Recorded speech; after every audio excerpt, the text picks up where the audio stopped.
Olá, os destaques da semana entre os julgamentos do plenário do Supremo Tribunal Federal você confere aqui na TV Justiça. É o programa Plenárias que já está no ar.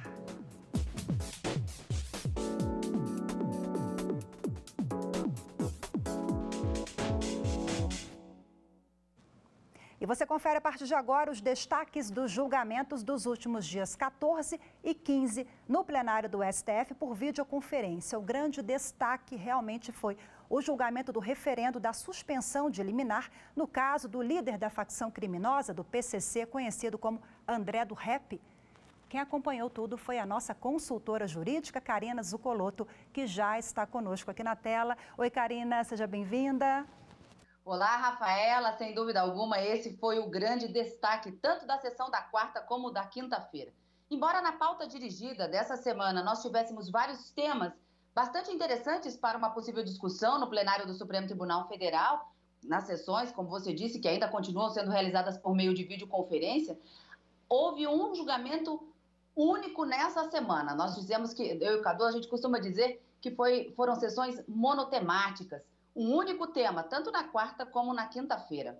E na quarta-feira, os ministros iniciaram o julgamento do referendo da liminar concedida pelo ministro Luiz Fux, suspendendo uma outra liminar que foi dada pelo ministro Marco Aurélio em sede de habeas corpus, para afastar a possibilidade de soltura do André do Rep, já condenado a mais de 25 anos por tráfico internacional de drogas, e que logo depois que recebeu o alvará de soltura, acabou se evadindo do local e que encontra-se hoje mesmo foragido. Então, os ministros se debruçaram sobre o referendo dessa liminar do presidente, muita discussão envolvendo o seu cabimento ou não, mas por decisão de maioria no plenário do Supremo Tribunal Federal, que foi concluído na quinta-feira, os ministros acabaram confirmando essa decisão do presidente do Supremo Tribunal Federal, que foi uma medida excepcionalíssima para restabelecer a prisão preventiva de André do Rep, afastando, portanto, a decisão que havia sido dada pelo ministro Marco Aurélio. Na sessão de julgamentos dessa semana, na quinta-feira, após concluídos todos os votos, os ministros acabaram fixando o entendimento ao que o ministro Luiz Fux chamou-se de uma tese para orientar a interpretação do artigo 316, parágrafo único do Código de Processo Penal, que foi incluído no Código de Processo Penal em 2019, em razão da legislação do chamado pacote anticrime, e que possibilita que o juiz reavalie os fundamentos da prisão preventiva a cada 90 dias para verificar a sua legalidade e a sua atualidade nos fundamentos para a sua manutenção. Mas isso tudo a gente vai ver ao longo do programa, vamos explicar direitinho como é que foram esses votos, tanto na quarta como na quinta-feira. A gente volta a conversar já, então, Karina. Bom, e no plenário de hoje vamos conferir também os destaques do plenário virtual, que não se confunde com a sessão plenária por videoconferência, que nós vamos ver daqui a pouquinho, mais uma vez com a Karina. Bom, o plenário virtual ele foi criado em 2007 e é um sistema que permite aos ministros do Supremo Tribunal Federal deliberarem por plataforma digital durante um prazo determinado, desafogando assim o trabalho nas turmas e no plenário presencial, que durante a pandemia está sendo realizado por videoconferência.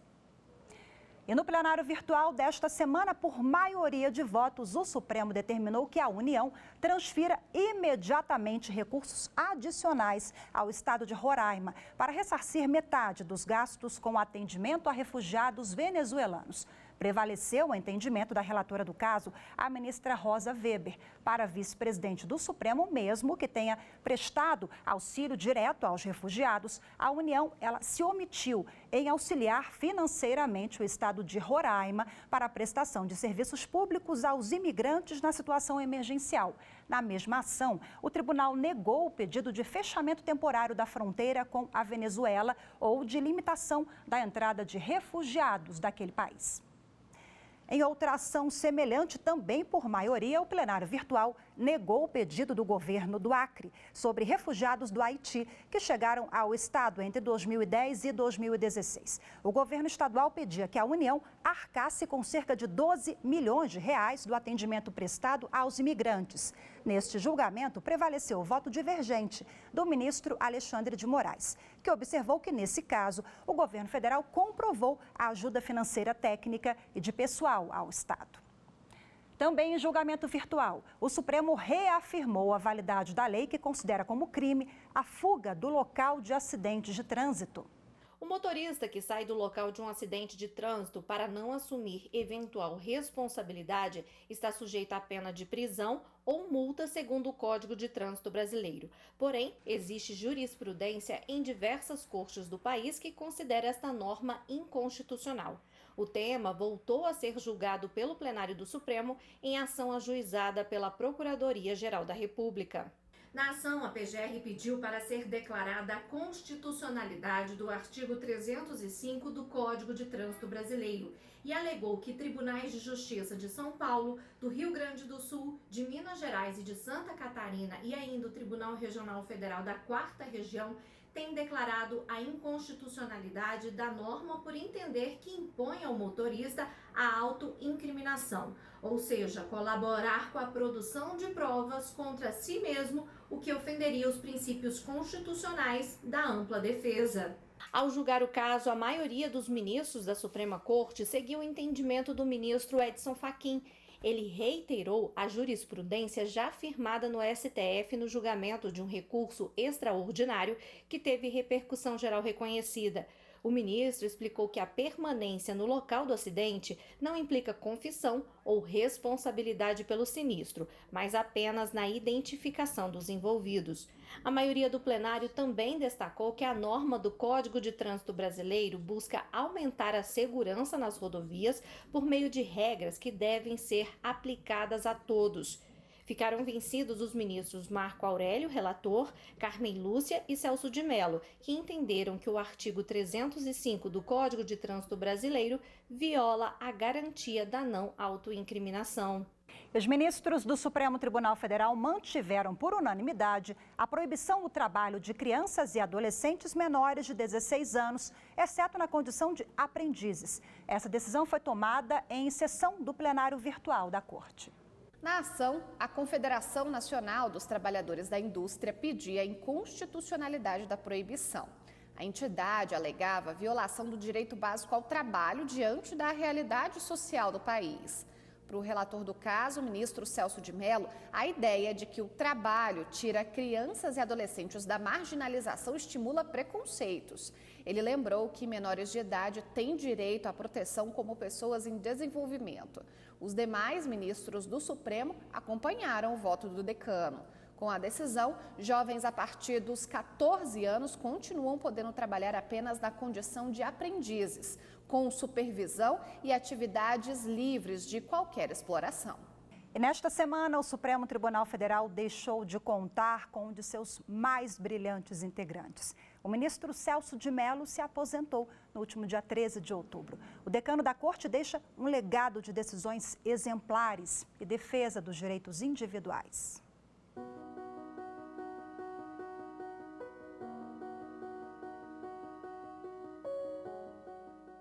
Um homem simples, um juiz exemplar.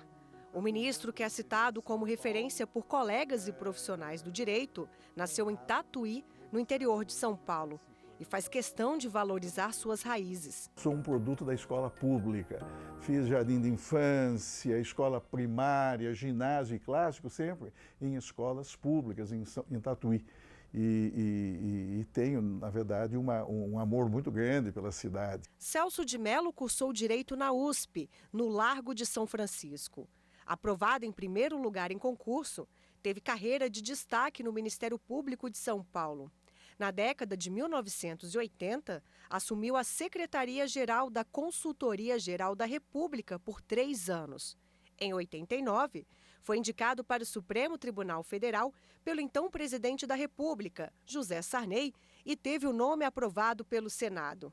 Desde então, sempre votou pelas garantias e liberdades individuais. A posição dele foi decisiva para a noção de que uma pessoa só pode ser considerada culpada depois de julgamento de todos os recursos possíveis. Um momento claramente definido no texto constitucional, a partir do qual, então, se descaracteriza, sim, a presunção de inocência. Vale dizer, aquele instante em que sobrevém o trânsito em julgado da condenação criminal. Antes desse momento, cabe advertir, cumpre insistir, o Estado não pode tratar os indiciados ou os réus como se culpados já fossem. Muitos dos votos do ministro ajudaram a construir novas linhas na doutrina brasileira do direito. Votou, por exemplo, pelo fornecimento gratuito de medicamentos contra a AIDS pelo SUS e foi a favor das pesquisas com células-tronco embrionárias. Permitirá a esses milhões de brasileiros que hoje sofrem e que hoje se acham postos à margem da vida, o exercício concreto de um direito básico e inalienável, que é o direito à busca da felicidade. Em seus 31 anos de Supremo Tribunal Federal, Celso de Mello conquistou o respeito e a admiração, com seu amor pela profissão e a generosidade com os colegas. Um homem sereno, culto, que jamais cometeu algum excesso e que sempre ensinou a todos que o ouviram, inclusive os colegas lá do Supremo, como deveria um juiz proceder. Respeitado e admirado pelos seus colegas e pelos jurisdicionados. Após mais de 30 anos no tribunal e cerca de 50 anos de bons serviços prestados à justiça, à cidadania, ao Brasil, com a simplicidade própria dos grandes juízes, o que convém à República. Missão cumprida com honra e lustre. Celso de Mello é conhecido por trabalhar até 14 horas por dia. 31 anos depois de chegar à mais alta corte brasileira, se aposenta por força de lei e deixa sua marca na história do judiciário brasileiro. Vai apagar-se a luz que permanecia acesa no 6º andar do anexo 2, pela madrugada adentro. Mas Celso deixa ao Supremo Tribunal Federal e ao Brasil um legado de insuperável relevo e aos magistrados brasileiros um exemplo de suprema grandiosidade e suprema modéstia. Deixa-nos a todos um legado inestimável de independência, de retidão, de seriedade e de coragem na defesa intransigente da Constituição da República e na tutela dos direitos e garantias individuais, como um dos maiores juízes de todos os tempos do Supremo Tribunal Federal.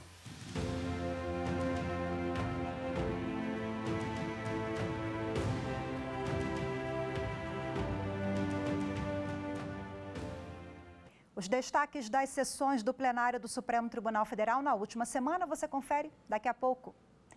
Não saia daí porque o programa Plenárias volta já já.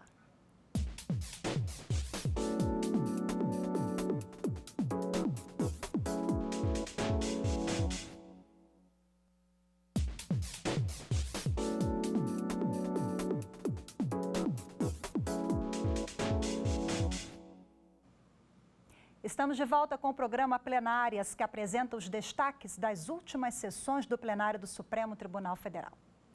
E na sessão por videoconferência da última quarta-feira, dia 14 de outubro, o início do julgamento do caso do traficante André do Rep. Já nesse primeiro dia de julgamento, a maioria do Supremo Tribunal Federal votou por manter a prisão do líder da facção criminosa originária de São Paulo, PCC. Os detalhes você acompanha na reportagem de Marta Ferreira. A sessão dessa quarta-feira começou com o plenário analisando a decisão do presidente e ministro Luiz Fux, que suspendeu os efeitos da medida liminar deferida pelo ministro Marco Aurélio em favor de André Oliveira Macedo, como André do Rep.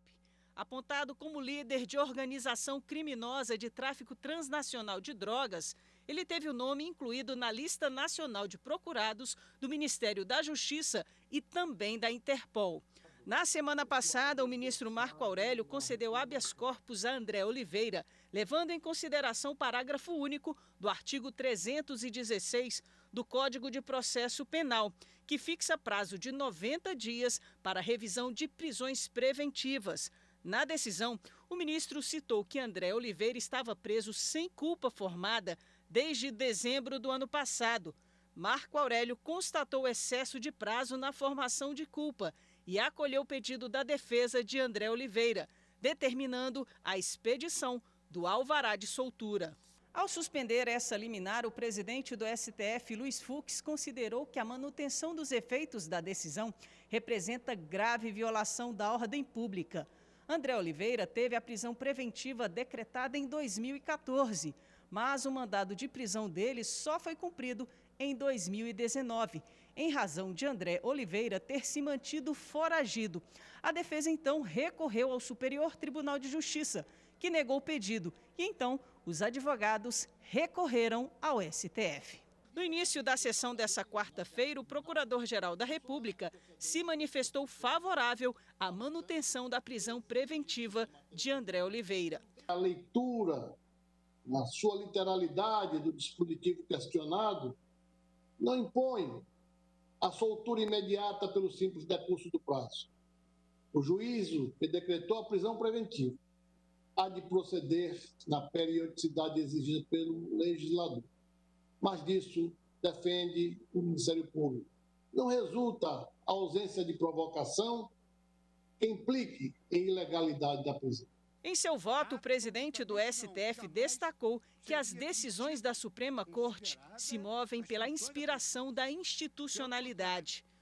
Trata-se de exercício de competência jurisdicional conferida ao presidente pela lei e pelo regimento interno para, excepcionalmente, suspender os efeitos de medida liminar. Fux disse ainda que a atuação dele nesse caso foi excepcionalíssima.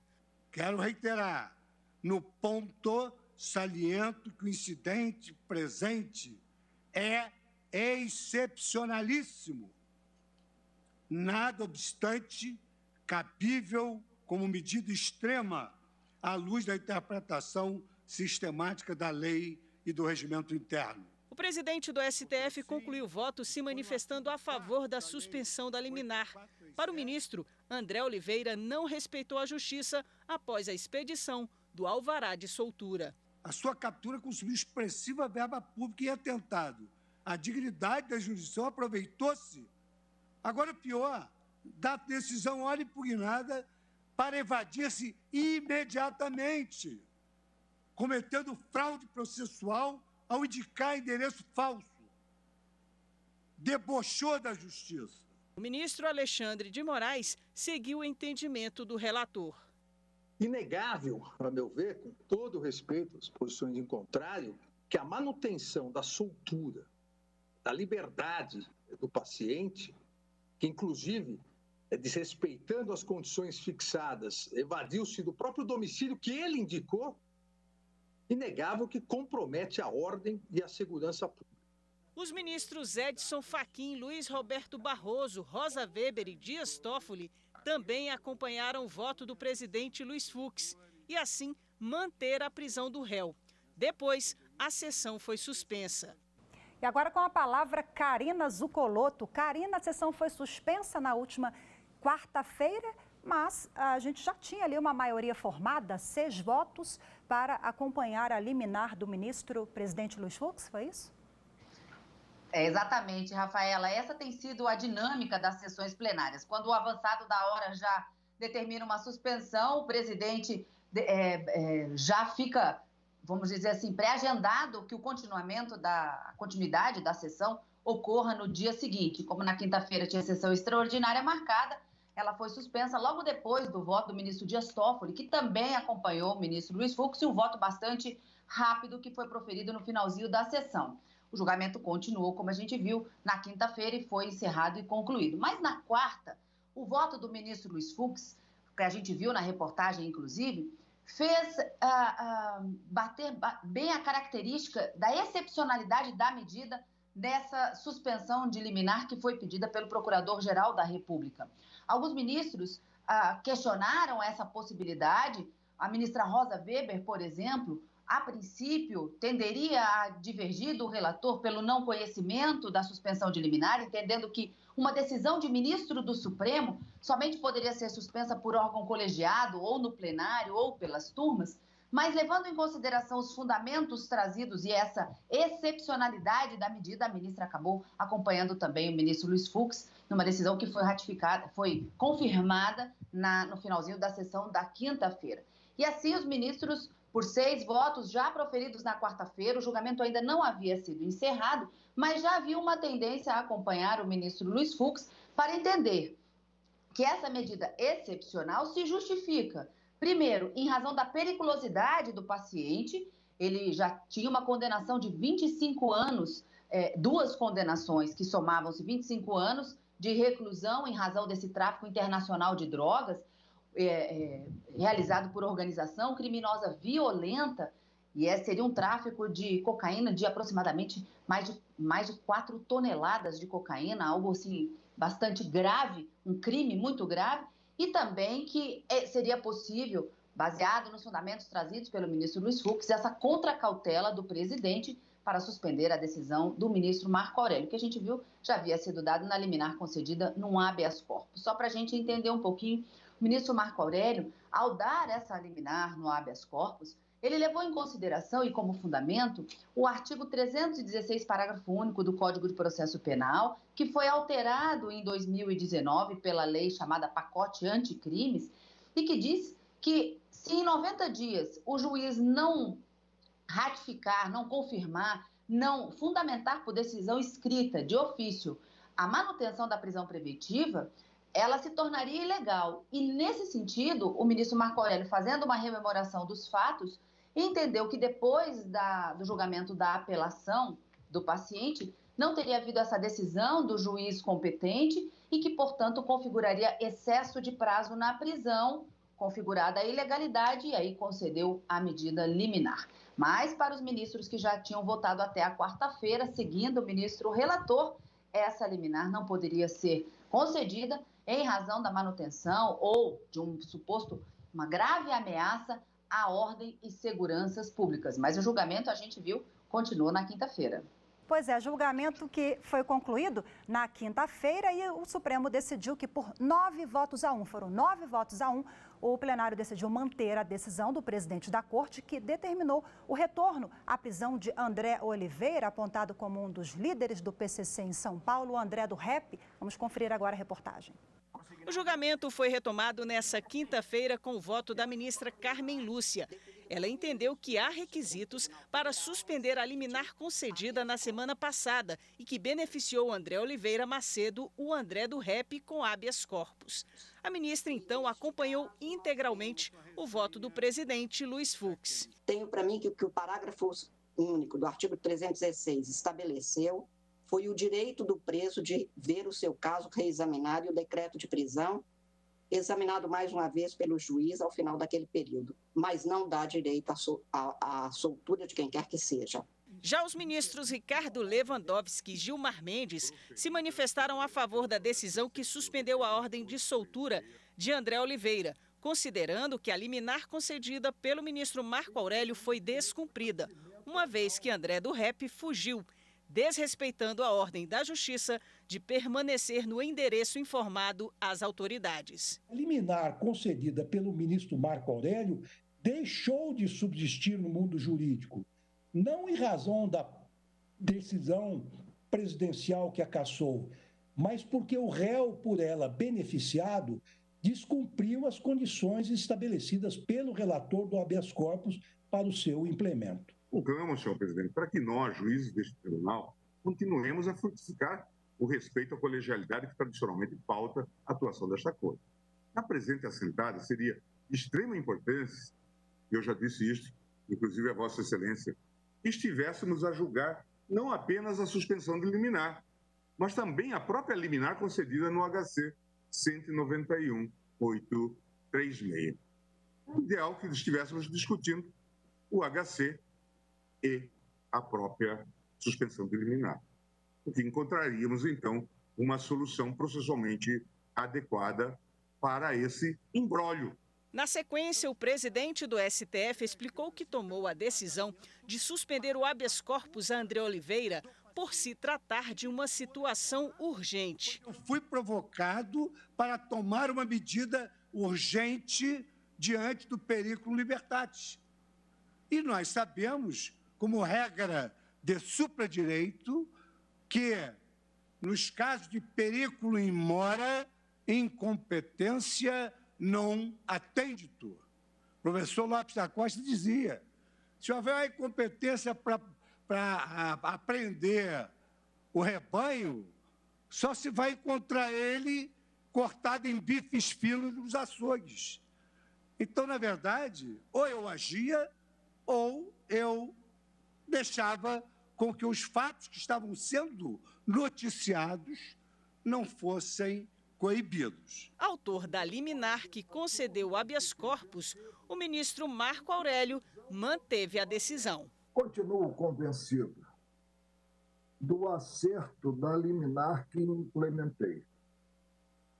E se alguém falhou, não fui eu.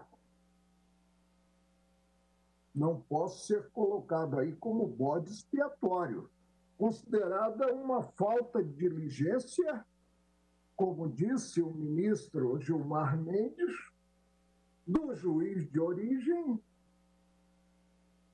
uma falta de diligência do Ministério Público, Estado acusador, ou uma falta de diligência na representação da própria polícia. No final, por 9-1, o plenário do STF decidiu pelo restabelecimento da prisão preventiva de André Oliveira. André Oliveira é apontado como líder de uma organização criminosa transnacional de drogas. A nova ordem de prisão dele foi restabelecida no último sábado, quando André do Rap já havia deixado a penitenciária em São Paulo. Ele segue foragido. O nome, a foto e os dados de André Oliveira constam nas listas de procurados da Polícia Civil de São Paulo, do Ministério da Justiça e Segurança Pública e da Interpol. Karina, ao fim do julgamento, os ministros, eles elaboraram ali uma tese, né, para pacificar a matéria e garantir ali um entendimento a fim de que todos os juízes acompanhassem a orientação do Supremo. Havia ali, né, interpretações diferentes sobre o artigo 316 do CPP. Que entendimento foi esse fixado pelo STF? Justamente em razão dessa divergência de interpretações, o ministro Fux propôs que esse entendimento fosse fixado numa tese de que esse prazo de 90 dias em que o juiz competente deve reavaliar a manutenção ou não dos fundamentos da prisão preventiva, mantendo a sua legalidade e a atualidade, não faz, caso o juiz competente não reavalie dentro desse prazo previsto na legislação, uma revogação automática da prisão preventiva, colocando em liberdade todos os réus que poderiam alegar esse excesso de prisão para buscar em habeas corpus um alvará de soltura. Nesse sentido, os ministros acabaram concluindo esse julgamento. E é importante a gente dizer aqui, Rafaela, que embora os 9 votos tenham sido computados para a manutenção da decisão do ministro-presidente Luiz Fux, 2 votos acabaram seguindo esse entendimento, mas por fundamentos diversos. Ministro Gilmar Mendes e ministro Ricardo Lewandowski, assim como o ministro Marco Aurélio, entendiam que a suspensão da liminar de uma decisão do ministro do Supremo Tribunal Federal pelo presidente não seria possível, mas que no caso concreto, o ministro Gilmar Mendes, levando em consideração a periculosidade do paciente, entendeu pelo deferimento, pela manutenção da decisão do presidente Luiz Fux para que ele volte à prisão, e pelo ministro Ricardo Lewandowski, embora também entendendo não ser cabível o pedido de suspensão de liminar, no mérito, acompanhou o presidente na conclusão, mas por entender que deve ser restabelecida a prisão pelo fato dele ter se evadido do local do domicílio onde disse que que poderia ser encontrado. Então, o ministro Ricardo Lewandowski entendeu que houve um descumprimento da ordem dada pelo ministro Marco Aurélio, que concedeu a liminar sobre essas condições, e as condições foram quebradas. Daí, o restabelecimento da prisão preventiva. Então, embora 9 votos sejam computados acompanhando o ministro Luiz Fux, nem todos com o mesmo fundamento, mas essa foi a conclusão. O prazo de 90 dias do 316 do Código de Processo Penal não gera uma revogação automática das prisões que foram decretadas em todo o Brasil. É essa a orientação que deve ser seguida por todo o Judiciário. Karina Zucolotto, muito obrigada pelas suas explicações aqui. Muito obrigada pela parceria. Semana que vem, a Karina volta ao lado do Carlos Eduardo Cunha, o Cadu. Obrigada, até a próxima, Karina. Até a próxima. E muito obrigada a você também que acompanhou mais essa edição do programa Plenárias. Continue com a gente na programação da TV Justiça. Até a próxima.